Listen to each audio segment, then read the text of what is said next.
Alrighty, round two of recording, hoping all textures load in properly this time. Bada beep. We got a bunch of extra floor mats back here. We got this rebel symbol. We got these wonderful tile. We got these seats. This seat in particular happens to have the two decal cards on it. More stuff, more stuff. One of these computers or so has additional cards on it.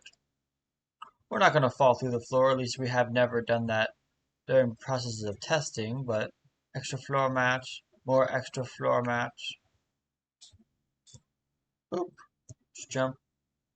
Something's always going on with this camera. That one's falling over there, that one's bent over there. Nice little look around. That one also has a key card on it. This one has this little keypad on that thing. Go in that, you swipe your card, you go through this beautiful modular hallway. Just look how good the roof is, the walls, the pipes. We even got the straw floor lights here. Wow, we made it out alive. We got these decals for the snow. We got these decals for the keypad once again on these little stands. Got the doorway. Boom.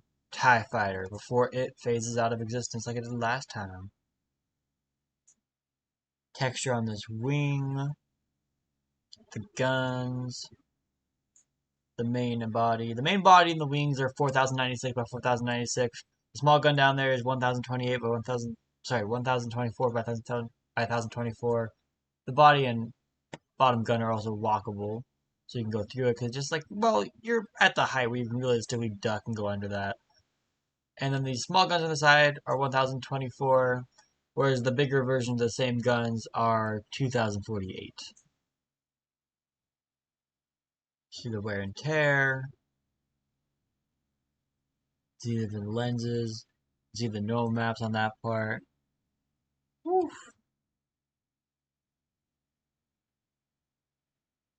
Honestly, there's a ton of no maps on the inside. They're hard to see, but there's a ton of them. There's also a lot in these individual areas.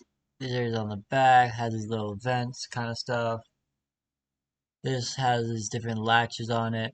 I'm sure a lot more of that would be like more noticeable to the player if they were actually flying around in this vehicle, which would be a cool aspect. But now that we got that out of the way, we can proceed with the rest of our journey.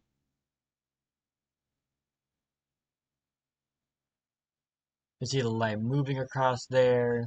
As our advanced texture, you can also kind of see the no maps and whatnot within it. Hard to see because the game will try to adjust your eyesight a lot. Once again, more snow decals, some tire decals. Look at our beautiful ground as always, just kind of chilling here. Forget if I downgraded it to 2048 or not. We got these models, which is boom, ground lights. They kind of have 3, 4 on each side, guiding you where you're supposed to park your ship a little bit.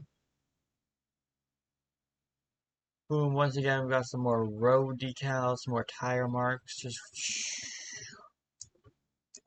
comes around here, goes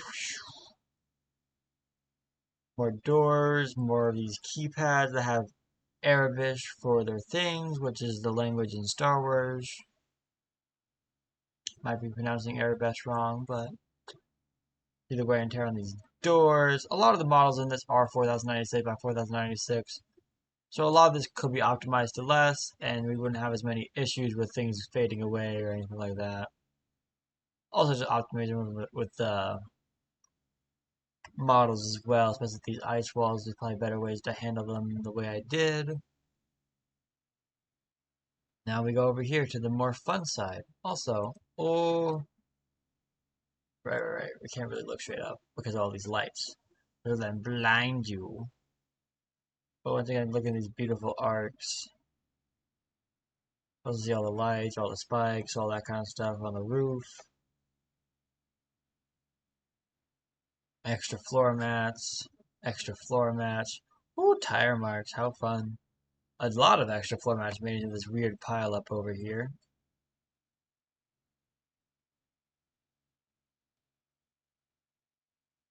Boom.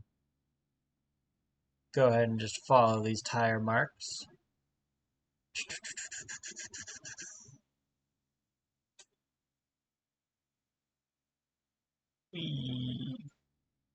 And technically those tire marks are different than the ones on the other side over there. So there's a more opaque version and there's a more transparent version. Once again, just kind of going through here, you can see how beautiful that giant rebel symbol is. You can also walk through these walls. We can go on this bench. Better places than any to just kind of walk around again.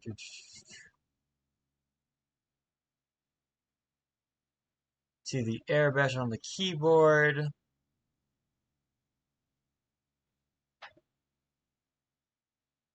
And we'll just kind of go over to the TIE Fighter again just to end the video. Well, not end the video, but end at least showing the environment. Walk our way through it.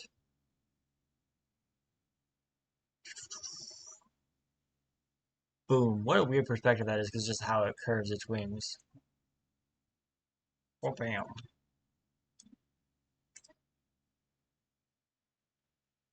F11.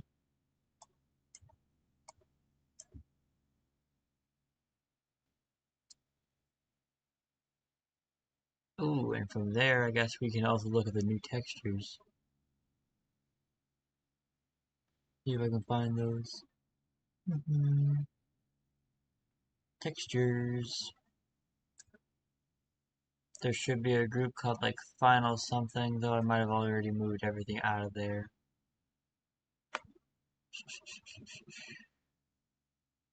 Well, not very important. Geometry. There's different things here. Textures.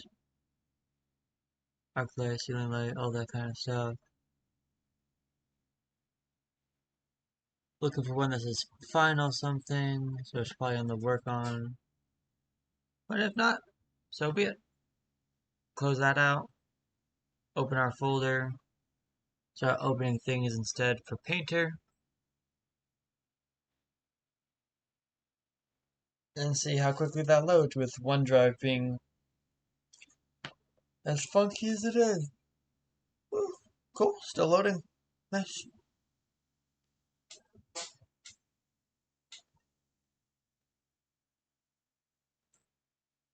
Now we just give that a second.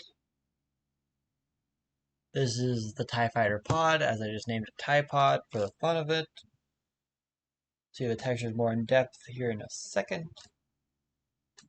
Because as per usual, obviously everything will look better within Painter, but that's not as important as what things look like in Engine.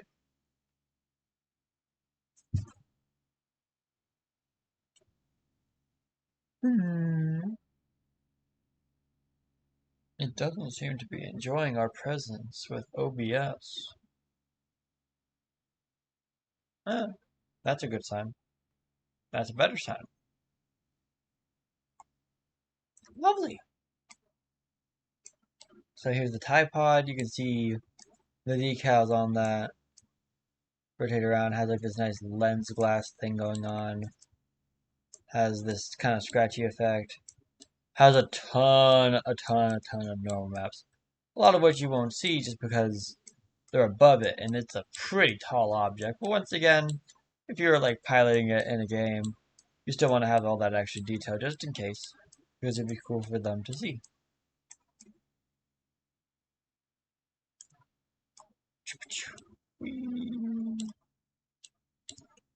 And then we go over to our layers.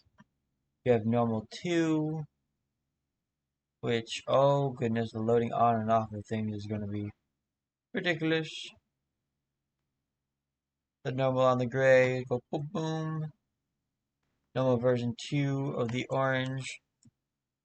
Because originally we were trying to do something else with this, but it just was not working out. Like we had some other lines and whatnot going on, and it was just looking like garbage. Like I was trying to do other things, but I didn't have the brushes available to me to make that work how I wanted. So instead we just went for a different style of detail, not like complete edge lines that would be seams and everything everywhere. We kind of went for a lot more vents and whatnot. Steel, rust, and water. Right. That's a normal top up there. Interesting how that affects that the most. More light grunge. That's affecting the front over here. Lighter paint. Then that reveals the steel underneath. Boom. Boom. Black grunge. Which has a lot going for it because it goes into this giant long folder of things, which is really just a bunch of layers of grunge after the base materials which I had created previously, or at least I'm still using the current paint a lot. And then this one is the darker grunge. Yep. See if I can find brighter part of this. I just rotate that around. Boom, boom. Kind of see how the paint wear and tears away instead of doing straight to the steel. Actually gives you the darker paint instead. And then of course there's just steel underneath, and then there is the lens, which is just this glass texture that goes wah. Take that off, and there's like nothing else underneath. It does show the bit of stains and everything above that. Lens glass, lens glass. Then you have nothing, because this is just these red stains, and then the actual texture. We'll be smart this time. Go over to recent files. Let's go to tie wing. Tie wing is the next big object. We didn't change anything, so we'll just discard. It's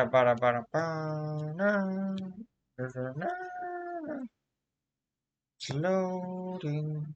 I'll try to find a wing. It is arriving here in a second. Hopefully. As I stare at the OBS clock going higher and higher. Huh. Yeah, I think this is equally as time consuming as me opening things individually as we go through. This is not being effective. Oh, I know why. I know why. It's because our tie wing had an issue. So what I need to actually open is this weird version. And then who knows how many other things had that same issue. I mean, I can just look. Like, Ship Gun had that issue too. That should be about it. That's loading. So I guess it technically did load, but since it was like loading in the weird way, it just wasn't effective. But this is the fun of my videos. You guys get to see things load for minutes on end. Oh, there we go.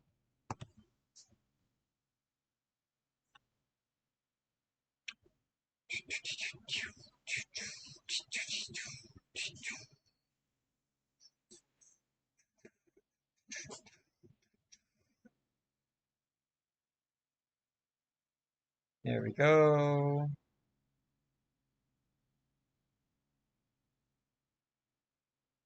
Boom. So much normal map detail. At least on that part of it. Then you have this side of it. All these different normal maps I created. The thing was just this. Yeah, probably. Normal 2. Which should be becoming invisible again? Question mark? Weird. Okay, there it goes. Goes on the inside. We have normal orange, which is just those. Normal 2 probably also has that, yeah. I'd also just have the bolts and everything on here. Boom, boom. Have that kind of circulated throughout.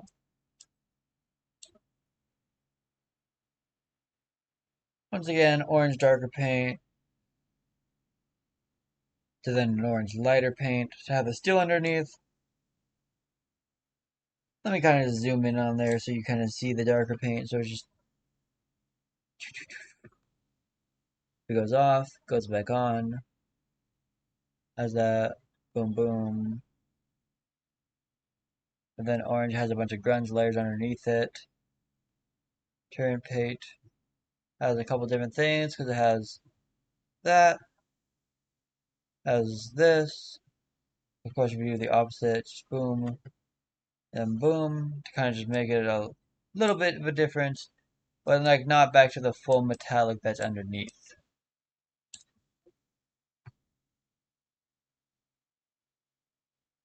Recent files. Um, gun under ship should work. I think it was the other one that was like really funky. Ship gun is the one that's funky, yeah.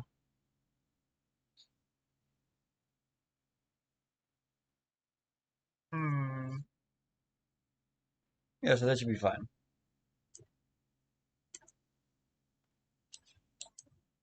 Boom.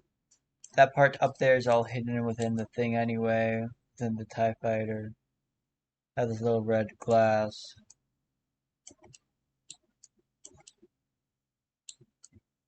Just kind of keeping in color scheme with everything.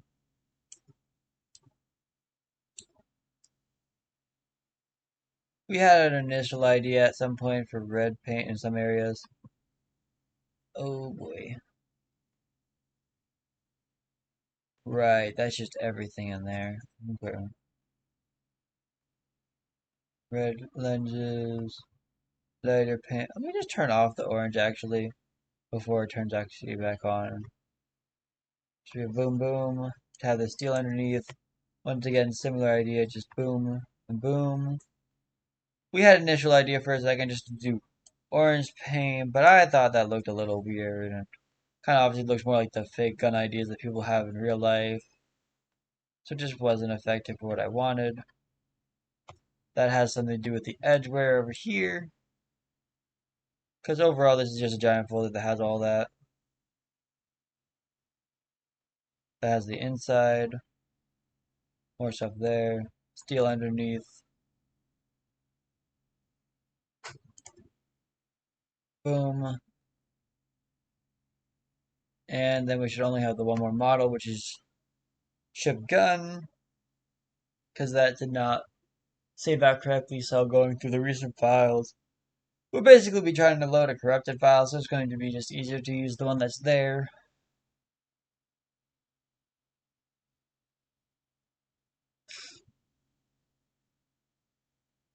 Letting that load, and then that'll be the final thing we have to look at.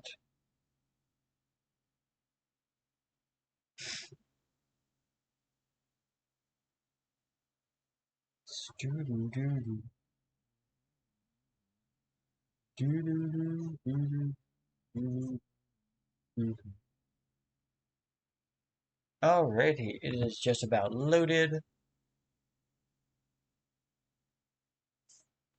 Well, bam. Well, bam. Ship gun. Let me bring his texture back up to 2040. Oh, it's already at 2048. Okay, cool. It is literally the same thing as ship gun underneath. Texture, like, layout wise. You're gonna have the same boom, boom, red lenses, lighter, darker, orange option, which we did not like. Also, way down here, have the steel underneath.